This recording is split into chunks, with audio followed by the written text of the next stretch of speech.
Hello नमस्कार good evening. खुली बाहों तहे दिल और प्यारी सी मुस्कान के साथ मैं मोहित यादव स्वागत करता हूं हमारे अपने परिवार श्री स्टडी फिजिक्स क्लासेस पे। दोस्तों 11th की फिजिक्स और उसके ऊपर अपनी परिचर्चा जारी थी। आज अपन टॉपिक लेंगे विमीय समीकरणों का उपयोग। विमीय समीकरण अपन ने पढ़ लिए, मात्रक अपन ने पढ़ लिए, अब अपन पढ़ेंगे विमीय समीकरणों का यूज। भाई इनका उपयोग क्या है, क्यों अपन ने विमीय समीकरण पढ़े। तो इनका उपयोग देखो, सबसे पहला उपयोग तो यह है कि कोई भी अपन ने समीकरण लिखा कैसा भी, जैसे मान लो गति का समीकरण अपन ने लिख लिया, कैसा भी अपने फिजिक्स का कोई समीकरण अपन ने लिखा और अपन उस समीकरण की विमाओं के माध्यम से और यह जांच कर सकते हैं कि जो समीकरण अपन ने लिखा वो गलत है कि सही है।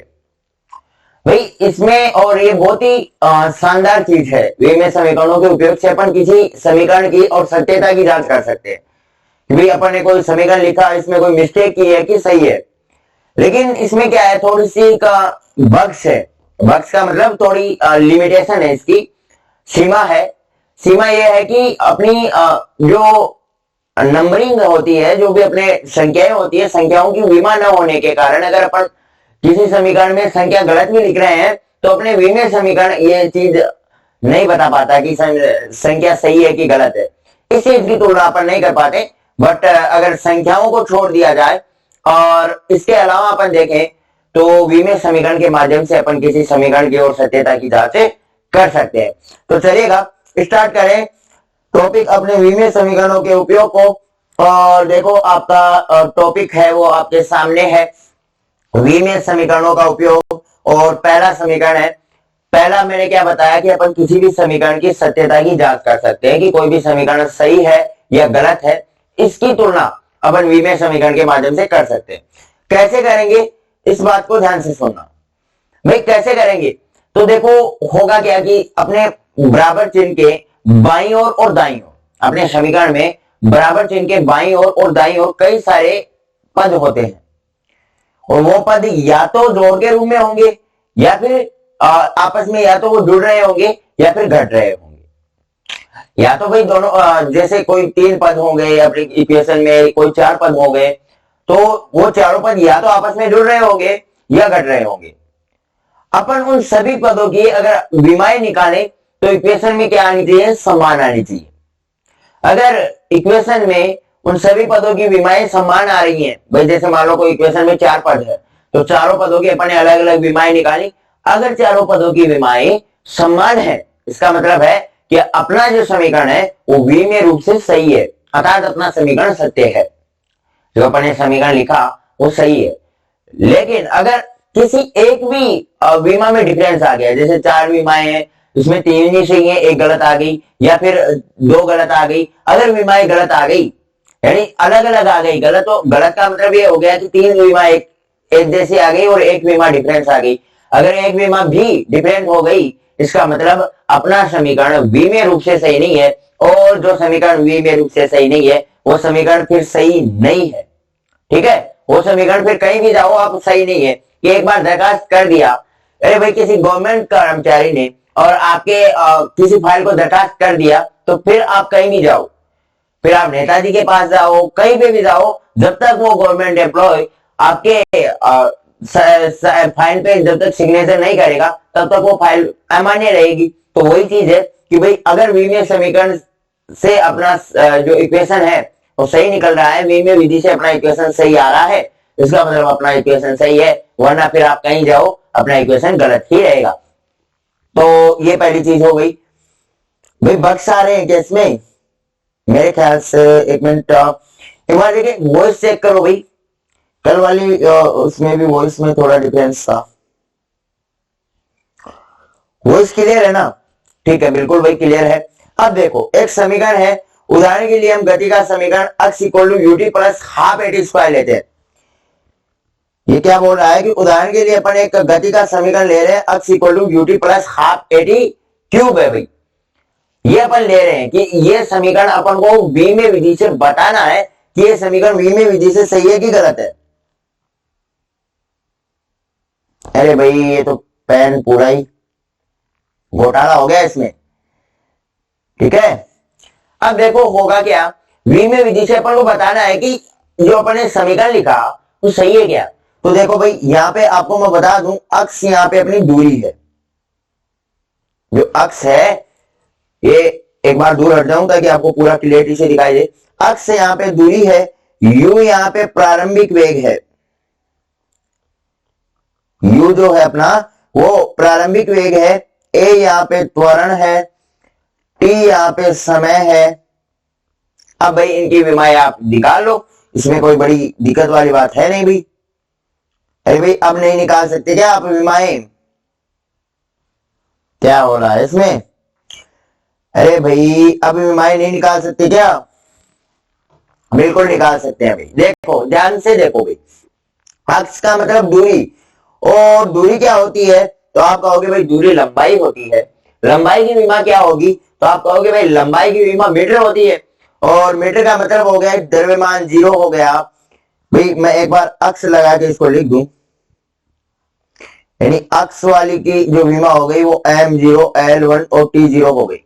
अक्ष वाली की जो विमा हो गई वो m0 l1 t0 हो गई, क्योंकि जो अपनी दूरी है, दूरी लंबाई होती है, और लंबाई की जो विमा होती है, लंबाई अपनी एक मूल राशि है, और लंबाई की जो विमा होती है वो मीटर होती है। तो मीटर क्या हो गई? l1 हो गया। अब देखो अपन बात करें प्रारंभिक वेग की, वेग क्या होता है मेरे भाई? तो आप कहोगे विस्थापन बटे हुए समय को अपन वेग कहते हैं।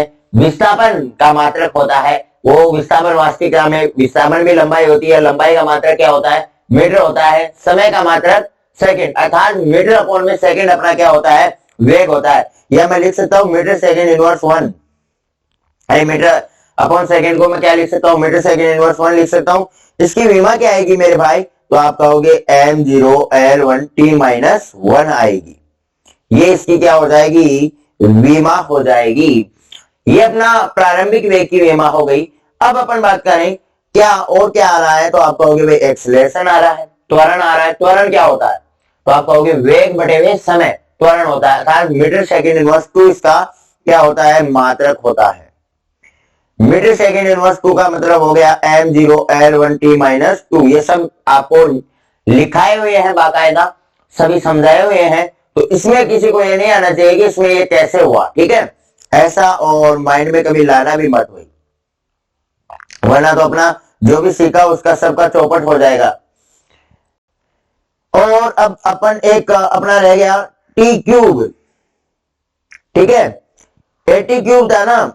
अरे भाई 80³ था, तो अपन 80³ का एक साथ ही निकाल लें। अरे भाई 80³ एक पद था ना, 80³ खुद एक पद है।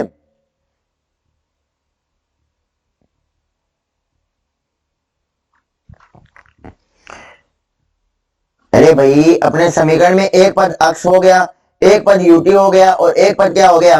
80³ हो गया। तो अपन क्यों ना 80³ का एक साथ ही निकाल लें। तो 80³ का एक साथ निकालोगे मेरे भाई, तो यहां पे क्या हो जाएगा?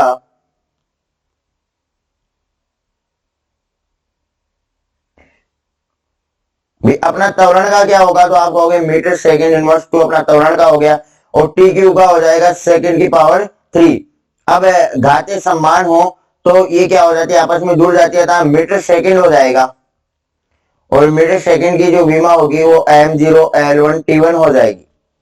अब देखो भाई, आप यहां पे क्या देखोगे? अरे भाई क्या आपको तीनों विमाएं एक साथ सही नजर आ रही हैं? तो आप कहोगे भाई तीनों विमाएं एक साथ सही नहीं है। तीनों विमाएं क्या है? सही नहीं है।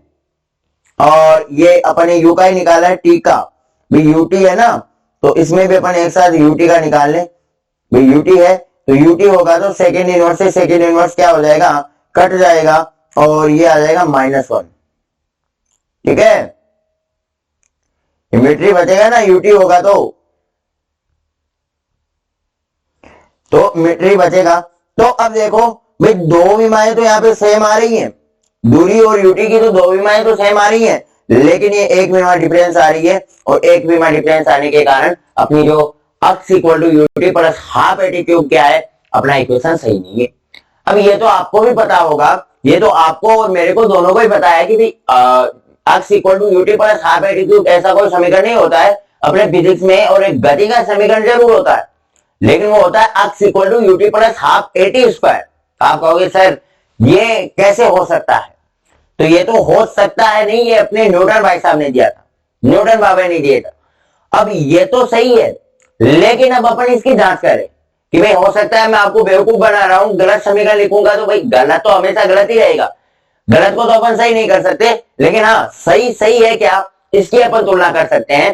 तो देखे भाई, देखें कि सही समीकरण है वो क्या वास्तविकता में सही आ रहा है क्या। तो सही समीकरण को अपन देखें कि वास्तविकता में अपना सही समीकरण क्या लफ्ज बता रहा है, क्या चीजें बयां कर रहा है, ठीक है। तो चलिएगा, मैं क्या बोल रहा हूं, अपना सही समीकरण क्या है, अपना सही समीकरण होता है x equal to u t plus half a t square. यही होता है क्या मेरे भाई, अरे x equal to u t plus half a t square ही होता है। अब ध्यान से सुन लो, अब इस चीज को समझने का प्रयास करो।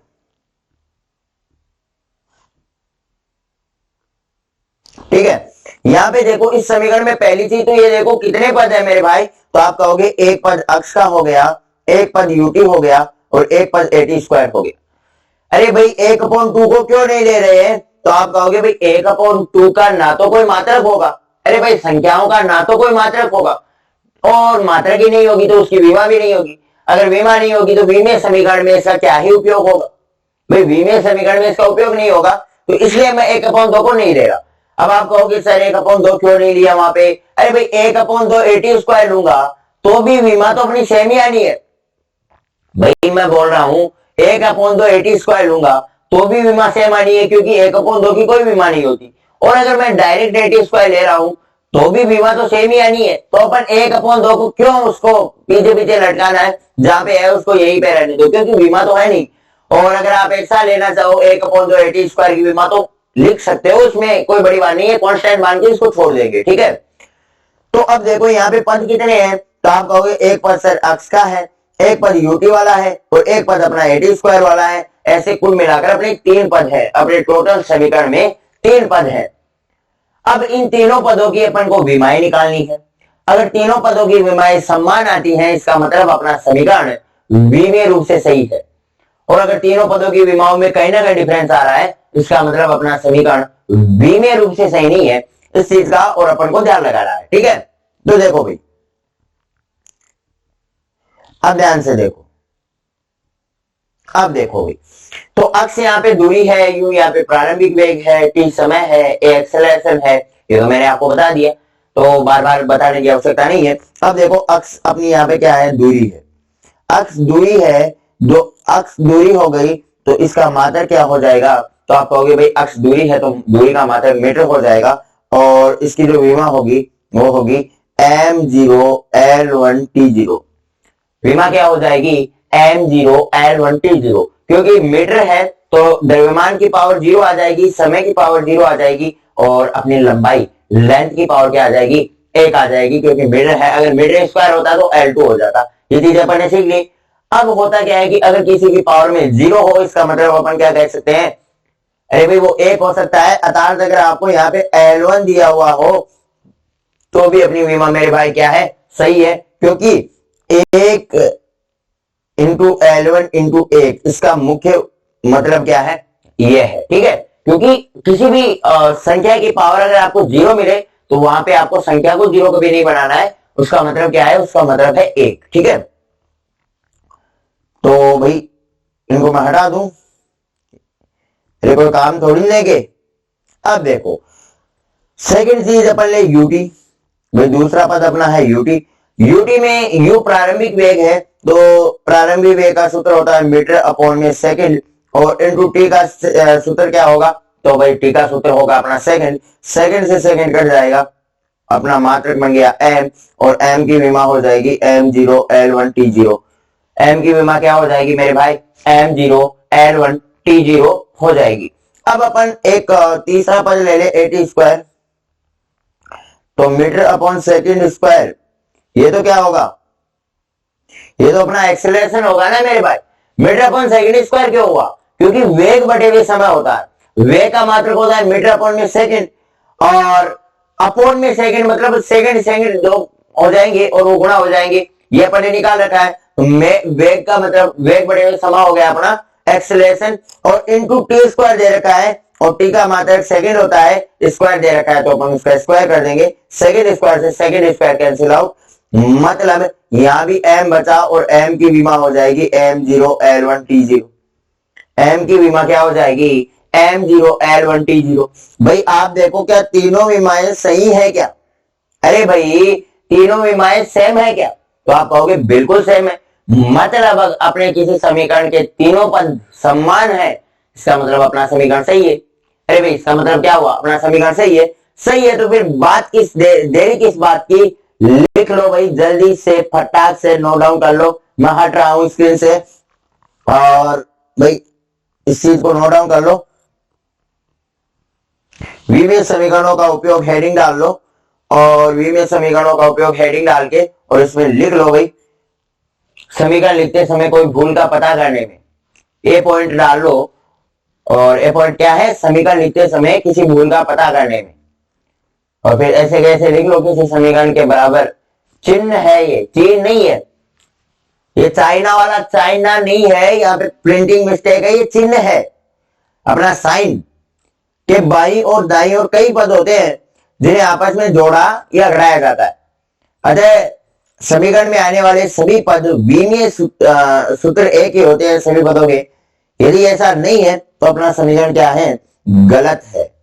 और उदाहरण के लिए हम गति का समीकरण x equal to UT plus half at cube लेते हैं। ये क्यूब वाला देखो कहा गया, तो हाफ एटी क्यूब कर लेना इसको, x equal to UT plus half at cube लेते हैं, ठीक है।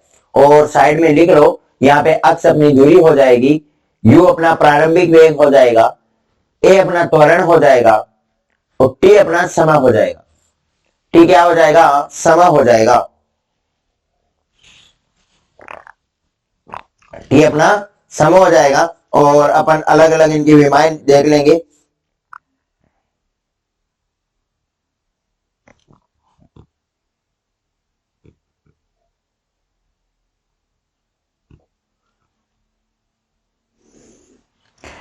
तो भाई इनकी अलग अलग विमाएं देख लो। अक्स की विमा आ गई m0l1t0, यूटी की विमा भी आ गई m0l1t0, लेकिन ये t0 है भाई, यहाँ पे यूटी की विमा है t0। और लेकिन अपनी जो एटी क्यूब की जो विमा है वो अपनी आई m0l1t1, ठीक है, जो कि अपनी क्या नहीं है, सही नहीं है, m0l1t1 आई थी भाई। तो लिख लो इस चीज को भी m0l1t1, क्या विमा आई अपनी m0l1t1, ये वाली विमा आई थी, ठीक है। तो कर लिया भाई नोट डाउन। तो अब नीचे लिख लो, यहां तक नोट डाउन कर लिया ना, अगर नोट डाउन कर लिया तो नीचे लिखो भाई, अर्थात अर्थात इस समीकरण में, अर्थात लिख लो भाई, अर्थात इस समीकरण में दिए गए तीनों पदों की, इस समीकरण में दिए गए तीनों पदों की विमाएं भिन्न भिन्न है या एक समान नहीं है। जैसे आपकी लैंग्वेज सटीक बैठे वैसे लिख लो कि तीनों पदों की विमाएं भिन्न भिन्न है, अतः ये समीकरण गलत है।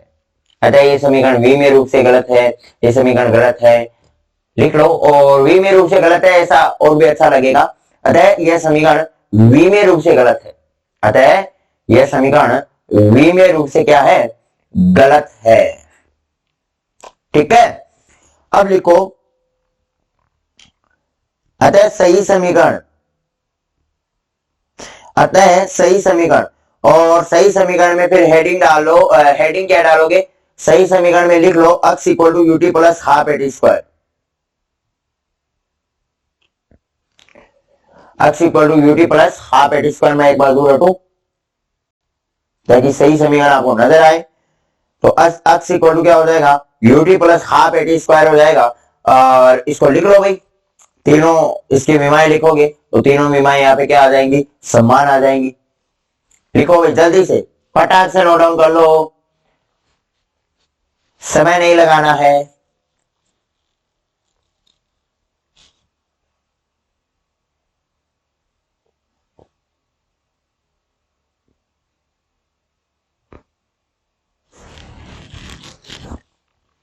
कर लिया ना नोट डाउन? अरे कर लिया ना नोट डाउन भाई?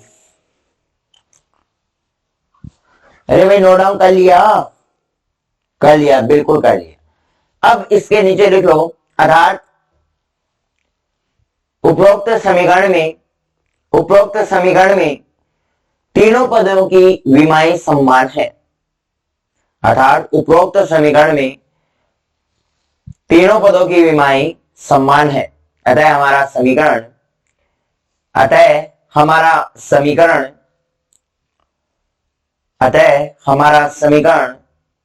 विमीय रूप से सही है। अतः हमारा समीकरण विमीय रूप से क्या है? सही है। ठीक है, अरे क्लियर हो गया? अब देखो इसकी कुछ सीमाएं हैं। अरे अच्छाइयां हैं, वहां पे बुराइयां भी तो होंगी ना मेरे भाई। तो इस विधि की सीमाएं, अरे भाई विधि क्या है? विधि पूरा नहीं लिखा। तो यह है विमीय विधि। विमीय विधि की सीमाएं।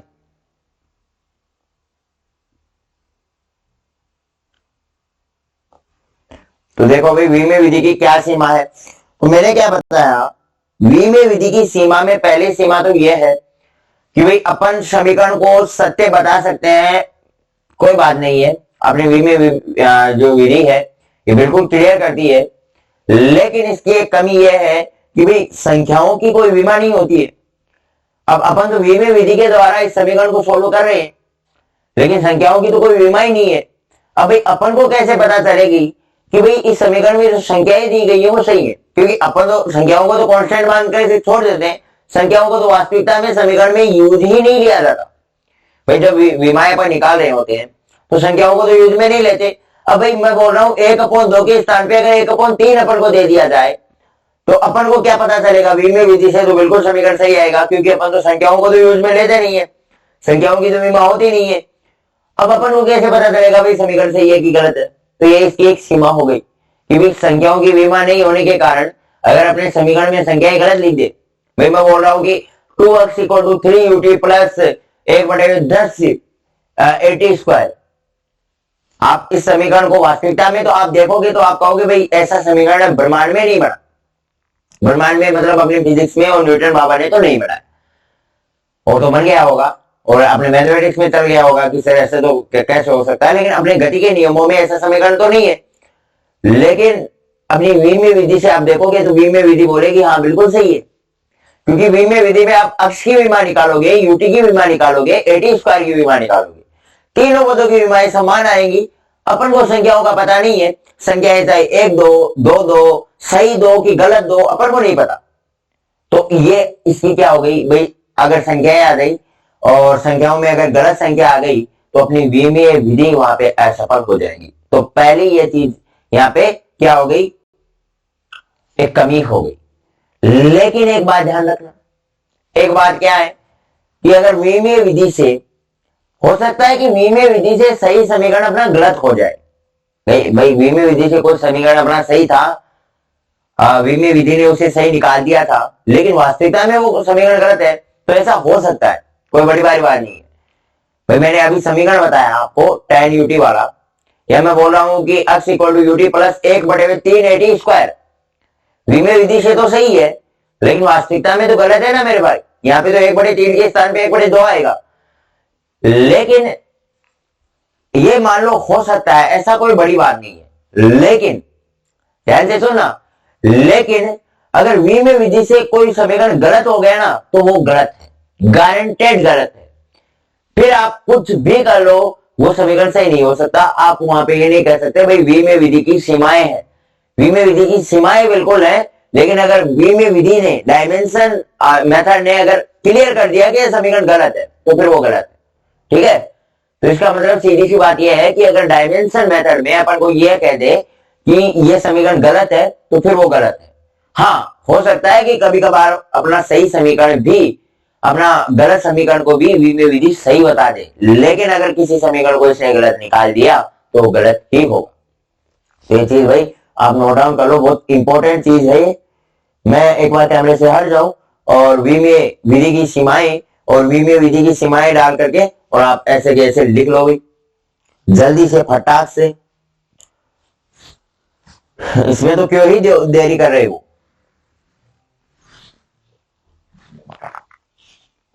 इसमें भी देरी नहीं करनी है, जल्दी से फटाक से नोट डाउन कर लो।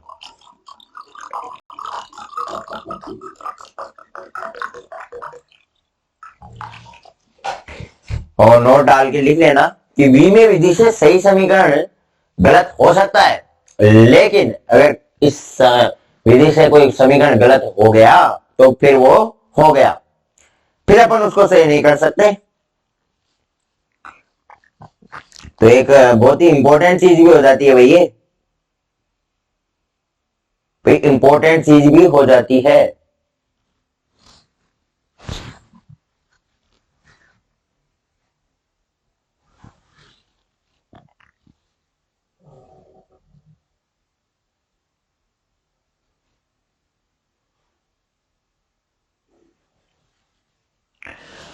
ठीक है, अब देखो इसकी दूसरी विधि, दूसरा इसका उपयोग अपन देखें तो दूसरा उपयोग क्या है, लेकिन इससे पहले अपन एक सवाल ले लें ताकि आपका भी हाथ खुले। विमाओं की दृष्टि से जांच कर बताया कि समीकरण टी इक्वल टू, और समीकरण नहीं दिया गया है, चलो अपन लिख लेते हैं, समीकरण t equal to 2 pi under root m upon f upon x, ये अपना कोई समीकरण है और ये सही है या नहीं है, ये अपन को विमीय दृष्टि से बताना है। और यहां पे आपको टी दिया गया आवर्तकाल, आवर्तकाल भाई देखना, थोड़ा ध्यान फरमाना, हिंदी भी आपके आती है, यहाँ पे तो थोड़ा मिसप्रिंट है। आवर्तकाल कैसे होगा, आवर्तकाल ऐसे होता है, ठीक है। हो सकता है अपन साइंस बैकग्राउंड से है, लेकिन छोटी छोटी चीजें तो अपन को ध्यान रखनी है ना।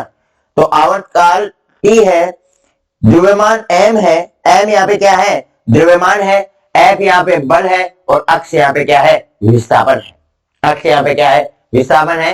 और अपन को पूछ लिया गया कि ये जो इक्वेशन है, ये जो समीकरण है, इसको विमीय विधि से अपन को बताना है कि सही है कि गलत है, विमीय विधि से इस समीकरण को जांच करके बताना है। तो भाई देखो, ये अपन को दिया गया है समीकरण, क्या दिया है, पहले समीकरण देखो, समीकरण दिया गया है t equal to 2 pi under root m upon में एफ अपॉन में एक्स, ठीक है। तो भाई कुछ भी नहीं करना, अब देखो कुछ भी नहीं करना इसमें,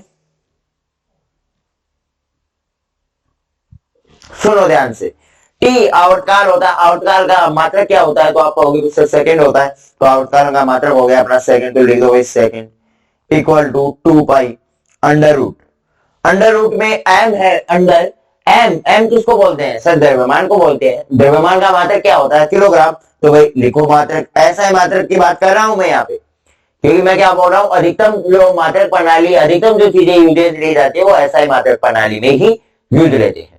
फिर आ गया एफ, एफ यहाँ पे क्या है सर, एफ यहाँ पे बल है, बल का मात्रक क्या होता है, बल होता है अपना, बल क्या होता है, f equal to m a होता है, द्रव्यमान गुणा त्वरण, त्वरण का भी अपन ने निकाला था मीटर सेकेंड इनवर्स 2, द्रव्यमान का क्या होता है किलोग्राम, तो किलोग्राम मीटर सेकेंड इनवर्स 2, इस प्रकार से लिंक करके याद करा करो, ठीक है।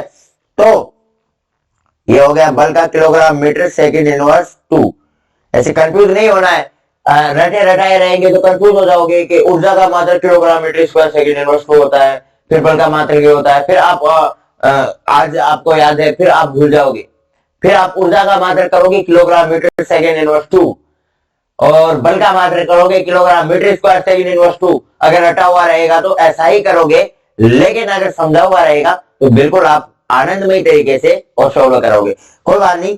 अक्ष यहाँ पे दूरी है तो अपॉन में क्या हो गया मीटर, और मेरे भाई यहाँ पे अपना ये पूरा का पूरा क्या है, पूरा का पूरा अपने अंडर रूट में, ठीक है।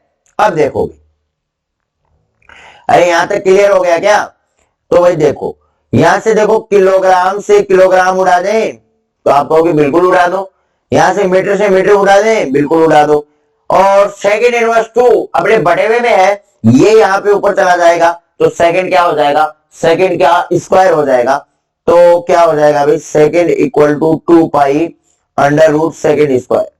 अरे भाई सही है क्या, यही हो जाएगा क्या सेकेंड स्क्वायर। तो इसको अपन क्या लिख दें, सेकेंड इक्वल टू, भाई नीचे लिख दें,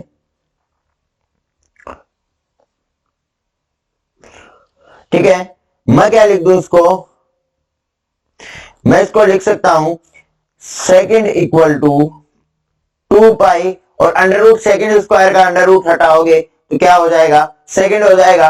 2 पाई एक संख्या है, इसकी कोई विमा नहीं होगी, लेकिन सेकेंड और सेकेंड दोनों की विमाएं होंगी। आपको मात्रक सम्मान नजर आ रहा है तो विमा भी तो भाई सम्मान ही होगी ना। तो m0 l0 t1 equal to 2 पाई और ये अपना हो गया m0 l0 और t1।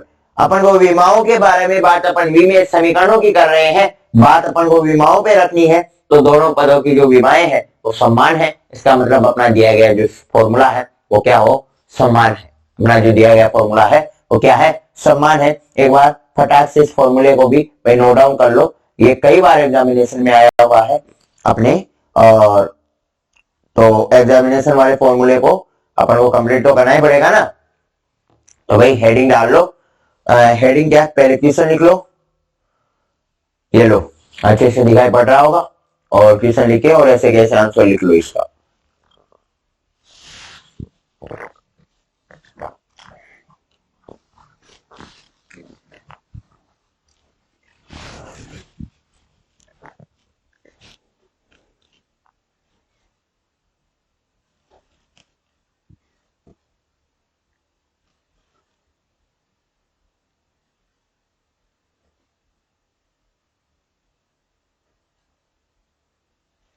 फिर लिख लिया क्या, जल्दी से लिखो भाई, टाइम मत लगाओ, ठीक है। होपफुली लिख लिया होगा यहां से, और इसका सॉल्यूशन कर लो भाई, इसको छोटा कर दें।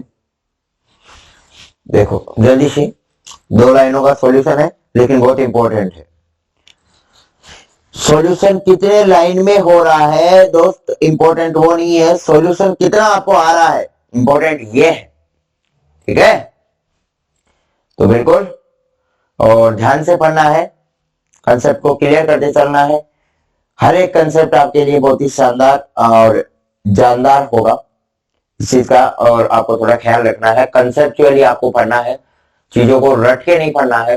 पुनः बोल रहा हूं, चीजों को रटना नहीं, और रट के भाई कितनी चीजों को आप रट लोगे अपने फिजिक्स में।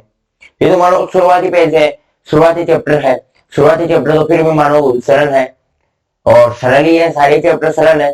लेकिन मान लो अगर आपने रटन विद्या अपनाने की कोशिश की, और मैं जब न्यूमेरिकल्स करा रहा हूँ, जब न्यूमेरिकल प्रॉब्लम आएंगी तो आप उन प्रॉब्लम को कभी भी और हल नहीं कर पाओगे। इस बात का थोड़ा ख्याल रख के और फिर पढ़ना है, क्योंकि न्यूमेरिकल प्रॉब्लम वही बच्चा कर सकता है जिसके कंसेप्ट ढंग से क्लियर हो।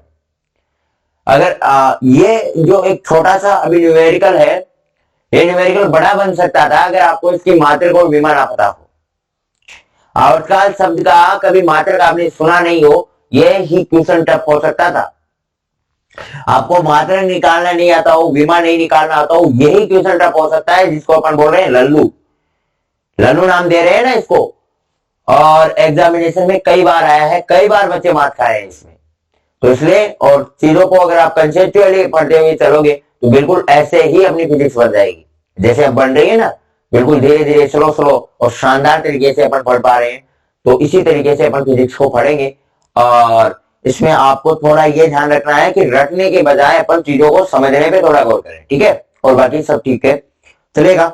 अभी सेकंड इसकी जो है वो देखें, तो किसी भी भौतिक राशि को बदलने में इसका उपयोग किया जाता है। विमेय समीकरणों का उपयोग किसी भी भौतिक राशि को बदलने में, सिर्फ बदलने में कैसे, जैसे मैं बोल रहा हूं कि ऊर्जा का अपन ऐसा मात्रक जूल लेते हैं भाई, ऐसा पद्धति में अपना एनर्जी का जो मात्रक है वो जूल है। अब अपन इसको सीजीएस पद्धति में बदलना चाह रहे हैं, जूल के जो मात्रक है वो सीजीएस पद्धति में होता है। सीजीएस पद्धति में अपन ऊर्जा के मात्रक को एक अलग नाम अर्ग दे देते हैं। अलग नाम क्या दे देते हैं, अर्ग। जैसे अपन kilogram metre square second inverse 2 ये अपना ऊर्जा का मात्रक होता है, इस ऊर्जा के मात्रक को अपन क्या बोलते हैं, जूल। अपन एक स्पेसिफिक नाम इसने अपन ने दे दिया कि भाई ऊर्जा के मात्रक को अपन जूल कहते हैं, और इसे जे से डिनोट करते हैं।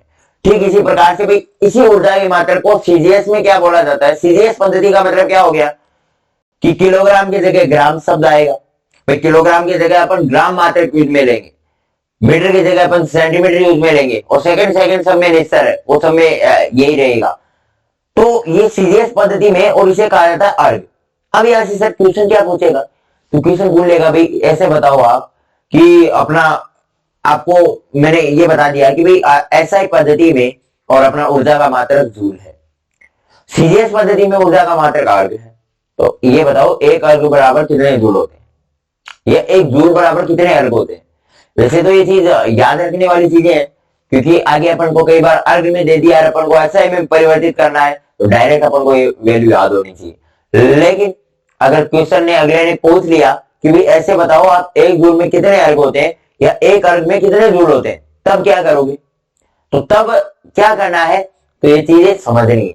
तो देखो भाई, देखो आपको एग्जाम्पल दिया भी गया है ना, एग्जाम्पल क्या दिया गया है, देखो भाई ध्यान से देखो, देखे एक बार कि एक जूल बराबर कितने अर्घ होते हैं या एक अर्घ बराबर कितने जूल होते हैं। ये क्वेश्चन है क्या कि एक जूल बराबर कितने अर्घ होते हैं या एक अर्घ बराबर कितने जूल होते हैं। ठीक है, तो चलेगा भाई, सुनो ध्यान से।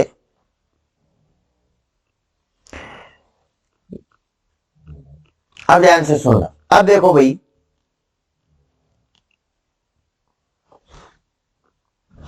अपना जो जूल ऊर्जा होती है, ऊर्जा का मात्रक होता है kilogram metre square second inverse 2, और जिसको अपन एक स्पेसिफिक नाम देते हैं जूल। भाई ऊर्जा होती है, ऊर्जा का मात्रक क्या होता है, वास्तविकता में kilogram metre square second inverse 2 होता है, और उसको अपन एक स्पेसिफिक नाम क्या दे देते हैं भाई, जूल। ठीक इसी प्रकार से अपन, मैं क्या बोल सकता हूं कि भाई एक जूल बराबर क्या होता है, kilogram metre square second inverse 2 होता है। ये मैं बोल सकता हूं क्या, बिल्कुल बोल सकता हूं भाई, क्यों नहीं बोल सकता। ठीक इसी प्रकार से अपना सीजीएस प्रणाली का मात्रक होता है अर्घ, और अर्घ में क्या होता है कि भाई सीजीएस प्रणाली का है अपना, है तो ऊर्जा का ही मात्रक, ऊर्जा को अपन अलग से बोलते हैं अर्घ। तो अर्घ में क्या होगा, तो भाई अपन को पता है सीजीएस में किलोग्राम के स्थान पे ग्राम आता है, मीटर के स्थान पे सेंटीमीटर आता है, तो सेंटीमीटर स्क्वायर हो जाएगा, और सेकेंड इनवर्स 2 ऐसे की ऐसे रहेगा। भाई ऐसे मैं अगर इसको लिख दूं, अलग अलग कोष्टकों में लिख दूं ताकि आपको अच्छे से समझ में आए, ये क्या मैं लिख सकता हूं क्या, अर्घ का मतलब क्या होता है कि सीजीएस प्रणाली में ऊर्जा का मात्रक। अब सीजीएस प्रणाली में आपको ध्यान होना चाहिए सीजीएस, सी अपना सेंटीमीटर को दर्शा रहा है जो कि लेंथ है। अभी अपना एसआई मात्रक में लेंथ किसमें है, अरे एसआई मात्रक में लेंथ किसमें है, तो आपको सर मीटर में है, लेकिन सीजीएस में बदल रहे होंगे तो अपनी लेंथ किसमें हो जाएगी, सेंटीमीटर में हो जाएगी। जिस प्रकार से एसआई मात्रक में द्रव्यमान किलोग्राम में है, अपनी जब अपन यहाँ पे बदल रहे होंगे सीजीएस में तो अपना द्रव्यमान ग्राम में हो जाएगा। ठीक इसी प्रकार से जिस प्रकार से अपना यहाँ पे समय सेकंड में है तो इसमें भी समय सेकंड में रहेगा, तो अपन ने इसको चेंज कर लिया। अब देखो अपन को क्या पूछा, एक जूल में कितने अर्घ होते हैं या एक अर्घ में कितने जूल, ऐसा कभी भी सवाल आए तो सबसे पहले फॉर्मेट ये है कि अपन को ऐसा इनका मात्रक लिख देना है सबका। जब आप मात्रक लिख लोगे तो बस अब कुछ भी नहीं करना, दोनों को आपस में भाग करा दो, या तो आप एक जूल अपॉन में एक अर्घ कर दो। इसमें भाग में ऐसा नहीं है कि जूल में अर्घ का ही दोगे या अर्घ में जूल का ही दोगे, कोई बड़ी बात नहीं है, या तो जूल बटे अर्घ कर दो या अर्घ में जूल का भाग कर दो। यानी सीजीएस वाले मात्रक में या तो आप एसआई प्रणाली का भाग करा दो या एसआई प्रणाली में सीजीएस प्रणाली का भाग करा दो, इसमें कोई बड़ी दिक्कत नहीं है। तो एक जूल अपॉन एक अर्घ कर लो भाई, तो अपन क्या कर लें, एक जूल अपॉन में एक अर्घ भाई करो। तो मैं द्रव्यमान को अपन अलग अलग ले ले भाई, ऐसे कर ले, मैं यहाँ पे अपन लिख सकते हैं कि किलोग्राम अपॉन में ग्राम, ये एक एक है तो एक एक लगाने की मेरे ख्याल से जरूरत नहीं है, एक एक है तो वो सभी को दिख रहे हैं एक एक है। अब इनको अपन अलग अलग लिख देते हैं भाई, द्रव्यमान वाला पोर्शन अलग कर दो भाई, ऐसे है तो सभी गुणा में ना, मैं अलग कर रहा हूं कोई फर्क तो नहीं पड़ेगा ना। और अपना जैसे metre square upon centimetre square कर दो, इसमें कोई खास फर्क तो नहीं पड़ने वाला ना। और सेकंड वाला, एक मिनट भाई,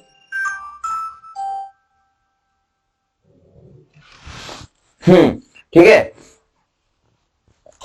यहाँ पे हाँ सेकंड वाला, तो सेकंड इनवर्स टू अपॉन में सेकंड इनवर्स टू, वैसे लिखना चाहें तो लिख दें, वरना जो डिलीट होने वाला है भाई, कटने वाला है ना। अरे भाई सेकंड इनवर्स टू अपॉन में सेकंड इनवर्स टू, तो भाई दोनों सेम पद हैं, दोनों सेम पद होंगे तो कट जाएंगे, और कट के क्या आएगा, वैल्यू एक ही आएगा, वैल्यू एक ही आएगा, तो कोई बात नहीं, इनको मैंने अभी काट दिया। अब देखो भाई, अब सुनो, ये अपना एक जूल अपॉन एक अर्ग के बराबर ही चल रहा है, ये 1 किलोग्राम और नीचे है अपॉन में ग्राम, तो भाई 1 किलोग्राम में कितने ग्राम होते हैं, तो आप कहोगे भाई 1000 ग्राम होते हैं, तो 1000 ग्राम अपॉन में क्या है, ग्राम, कोई बात नहीं है। फिर देखो नीचे मात्रा किसका है, तो आप कहोगे नीचे सेंटीमीटर है, ऊपर मीटर है, 1 मीटर में कितने सेंटीमीटर, तो आप कहोगे 100 सेंटीमीटर। अब सुनो ध्यान से, यहाँ पे अपन मीटर अपन सेंटीमीटर दोनों का स्क्वायर है ना, तो मैं क्या इसको इस प्रकार से भी लिख सकता हूँ क्या कि भाई आपको कोई दिक्कत नहीं हो, तो भाई दोनों का स्क्वायर और मैं कोष्टक के बाहर लगा दूं ताकि आपको कैलकुलेशन में और समझने में कोई दिक्कत ना हो। अरे भाई कैलकुलेशन समझने में दिक्कत ना हो ऐसे कर दूं तो कोई बड़ी दिक्कत है क्या, तो आप कहोगे भाई कोई दिक्कत नहीं है और नहीं होनी चाहिए। अरे भाई इसमें क्या दिक्कत हो गई, मीटर और सेंटीमीटर दोनों स्क्वायर में थे, मैंने कोष्टक के बाहर कर दिया क्योंकि आगे आपको दिक्कत ना आए। अब देखो भाई 1 सेंटीमीटर में क्या होता है, अरे 1 मीटर में कितने सेंटीमीटर होते हैं, आप कहोगे 100 सेंटीमीटर, तो 100 सेंटीमीटर अपॉन में सेंटीमीटर और इसका स्क्वायर, और भाई सेकंड वाला कट गया तो उसको तो अपन को लेना भी नहीं। अब देखो भाई, अब देखो ध्यान से, सेंटीमीटर से सेंटीमीटर कैंसिल आउट हो गया, ग्राम से ग्राम कैंसिल आउट हो गया, बचा क्या अपना, अरे भाई बचा क्या, तो बच गया क्या भाई, आप कहोगे 1000 बच गया इंटू 100, और स्क्वायर है तो इंटू 100। अरे भाई ऐसा ही बचा, 1000, 100 और 100 कितने बिंदु है भाई, तो आप कहोगे 3 2 5 और 2 7 बिंदु है, यानी 10 की पावर 7 में लिख सकता हूं क्या, अरे भाई 10 की पावर 7 लिख दूं क्या, 10 की पावर 7 का मतलब क्या हुआ, अरे भाई मतलब एक के कितने बिंदु हैं, 7 बिंदु है, 10 की पावर 7 का मतलब ये हुआ कि अपने एक के आगे कितने बिंदु है, 7 बिंदु है, या 10 7 बार गुणा हो रहा है, तो 10 7 बार गुणा होने का मतलब भी वही है कि 10 के 7 बिंदु, एक के 7 बिंदु सॉरी, और 10 की पावर 7 का मतलब क्या हो गया, 10 7 बार आपस में क्या हो रहे हैं, मल्टीप्लाई हो रहे हैं, तो अपने बिंदु क्या है, 7 है, तो अपन ने 10 की पावर 7 लिख दी, इसमें कोई बड़ी दिक्कत नहीं होनी थी। ये चल किसके बराबर है, अरे भाई किसके बराबर में चल रहा है, तो आप कहोगे एक अर्ग अपोन में सॉरी एक जूल अपोन में एक अर्ग, इसी के बराबर में चल रहा है ना, एक जूल अपोन में एक अर्ग के बराबर चल रहा है, तो मैं क्या बोल रहा हूं, यहां पे एक जूल बराबर कितने अर्ग हो जाएंगे, अरे भाई अर्ग को पक्षांतरण कर दो तो 10 की पावर 7 अर्ग होंगे कि नहीं होंगे, अरे भाई 10 की पावर 7 अर्ग होंगे कि नहीं होंगे, तो आप कहोगे बिल्कुल होंगे। अब यहाँ पे अपना क्वेश्चन उल्टा हो कि भाई एक अर्ग का वैल्यू बताओ, तो क्या नहीं बता सकते क्या आप, अरे भाई एक अर्ग का वैल्यू भी तो बता दो, एक अर्ग का वैल्यू क्या हो गया, एक जूल अपॉन में क्या हो गया, 10 की पावर 7, 10 की पावर 7 को आप ऊपर लेके जाओगे तो 10 की पावर माइनस का 7, और ये हो गया जूल, तो एक अर्ग में होता है 10 की पावर माइनस का 7 जूल, और एक जूल में होता है 10 की पावर 7 अर्ग, ठीक है, अरे क्लियर हो गया क्या, बिल्कुल क्लियर हो गया, तो फिर अब नोट डाउन कर लो, बिना समय लगाए और नोट डाउन कर लो, बिना समय लगाए और नोट डाउन कर लो जल्दी से फटाक से, ये हो गया किसी राशि के मात्रक को बदलने में, और जल्दी से इस चीज को नोट डाउन कर लो और फिर अपना क्वेश्चन सोल्व कर लो, ठीक है।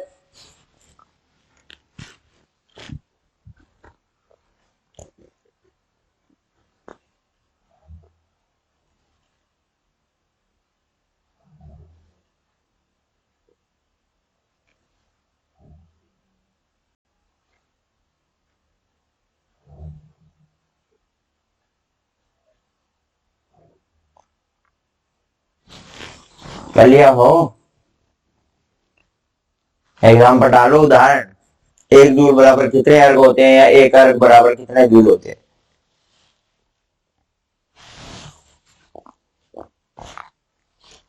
और जल्दी से नोट डाउन कर लो भाई फटाक से।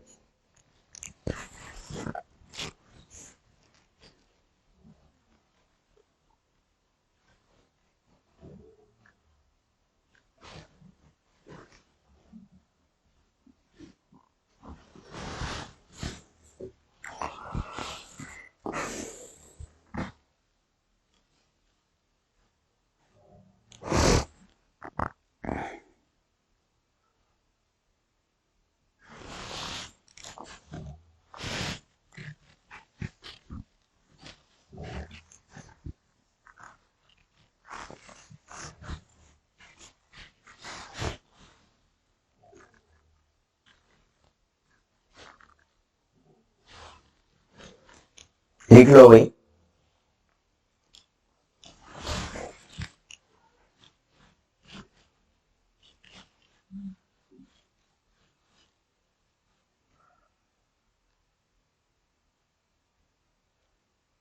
अरे भाई नोट डाउन कर लिया क्या? होपफुली कर लिया होगा, और अगर नहीं किया तो मेरे जाने के बाद कर लेना, ठीक है। तो दोस्त समय अभी हमें इससे ज्यादा मौका नहीं देगा, मिलते हैं नेक्स्ट क्लास में। तब तक के लिए हंसते रहेगा, मुस्कुराते रहेगा, अपनी फिजिक्स को आनंदमय तरीके से पढ़ने का प्रयास करते रहेगा। Bye bye, have a nice day.